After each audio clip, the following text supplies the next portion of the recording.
quarter gone by, and NIMs have grown by 34%. Was there any one-off, or this is core business growth? So I think there are a lot of factors which have come together. So NII is normally a function of A, growth, and 2, margins.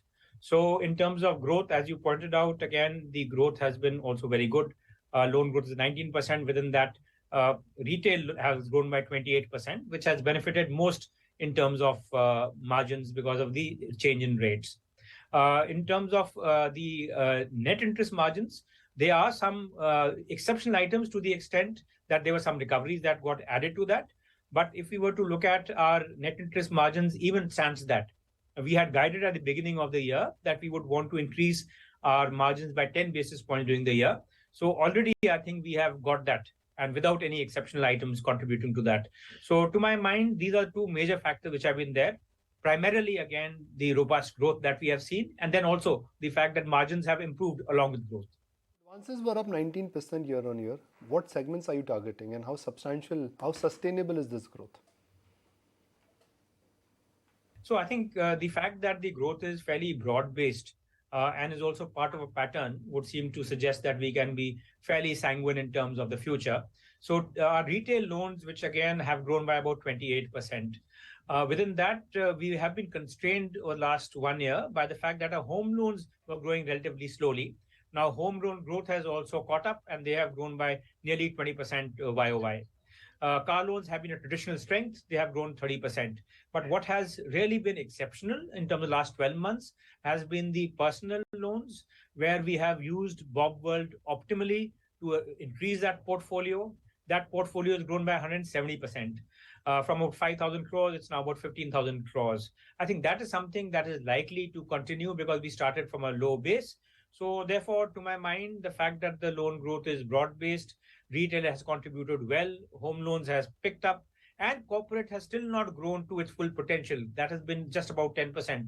I think that would suggest that in terms of the future, we should be able to sustain a fairly good rate of growth.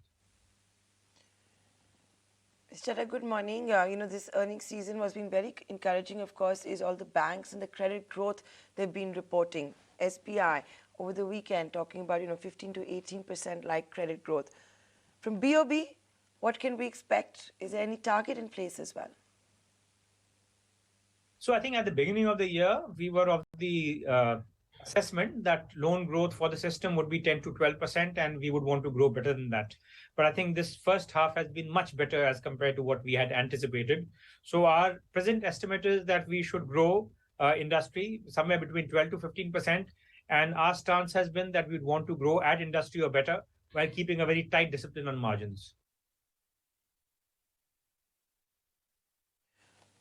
Okay, and that's the other part of the commentary we've been getting, right, from all the top bosses of banks. This year is turning out to be far better than credit growth than they had anticipated at the start of the financial year. Now, having said that, what gives you the confidence to say that the corporate book is also going to improve so much? Has that already started to happen on ground? We're hearing all of these announcements on CapEx. Are corporates going out and borrowing more? We have seen fairly good growth in terms of projects, and they tend to get disbursed over a period of time. But we have not so far seen a significant increase in the utilization of working capital limits.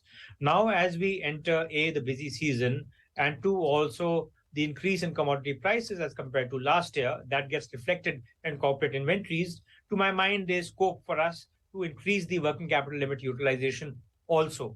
So I think if these 2 things move in tandem, project funding getting disbursed and working capital utilization moving up, I think there's scope for us to grow corporate credit faster as compared to what we saw in this quarter.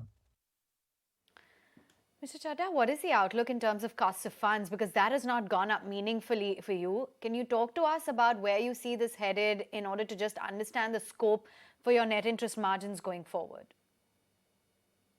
Yeah, so I think if you look at half year to half year, our cost of deposits is almost entirely where it was last year.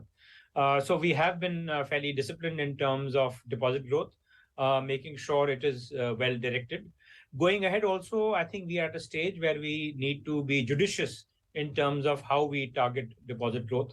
We cannot take it for granted that the kind of loan growth we have seen in this quarter can get extrapolated going ahead, for the reason that this high number that we see was partly because of the base effect.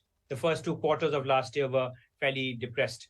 The second part, again, is that in terms of deposit growth, the elasticity of that growth in terms of increase in rates is also something which we'll have to find out how that works out. So we would want to, again, be very targeted in terms of our deposit rate increases, so that that can result in a corresponding growth in terms of the deposit base of the bank. I believe if we can keep that discipline, there's still a scope that at least for a couple of quarters, the increase in the yields on loans might move ahead of the increase in deposit costs. At some point in time, of course, deposit costs will catch up, and they should, and we should be seeing positive real rates. But I believe on an overall average basis, that might be a couple of quarters ahead.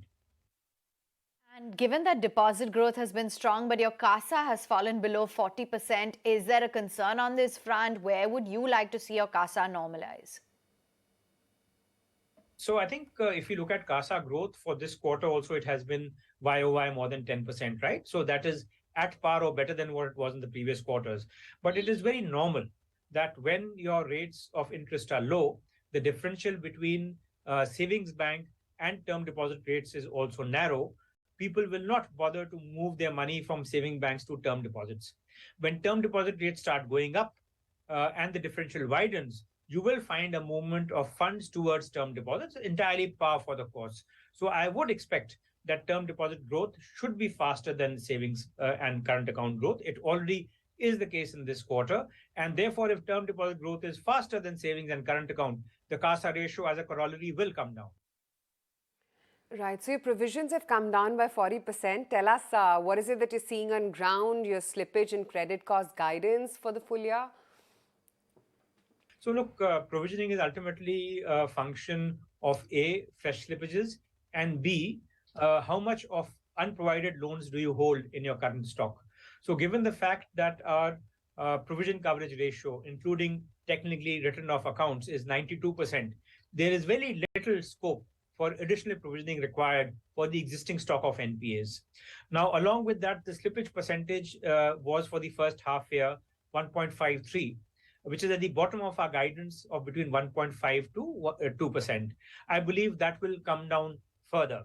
Now, with these two factors acting in tandem, the slippage ratio coming down, and also the fact that we are fully provisioned, I would tend to believe that credit costs will come down as we go ahead. This half, the credit costs have been about 0.79%. Going ahead, our guidance, which was previously 1.25 to 1.5%, we are now revising it to between 1 to 1.25%. Your ROA is at a multi-quarter high, that in excess of 1%, and even ROE has increased more than 5%. What then will be the fiscal end figures for both of these components? We have been guiding that we expect to achieve our ROA of 1% and our ROE of 15% plus next year. You are right that this half year has been very good. But for the moment, our guidance is that we are likely to end up this year a little below, possibly below 1%. But to my mind, the trajectory in terms of improvement is very clear and it is sustainable. So I think we stand by our guidance that going ahead next year, certainly, we should be crossing the threshold of 1% and 15%. And to my mind, that should be sustainable. If you were to look at, the CRAR, which is so important to also check risk assessment, it's fallen to 15.25%. It used to be 15.55%. Why is that the case? And any capital raising plans? So if you look at the CRAR, you're right, it is 15.25%. But if you were to add the accrued profit for the half year, it is actually 16.1%. And at that ratio, it is higher than where we had started the year. So therefore, that would seem to suggest that despite, again, having very robust loans growth, our internal accruals, our profits are more than enough to fund that growth. So for the moment, with a figure of 16%, including profits, I think we are well capitalized. And for the moment, apart from the 81 issues that we do largely by way of replacement of maturing 81 tranches, I don't think there's any need for us to go to the capital markets.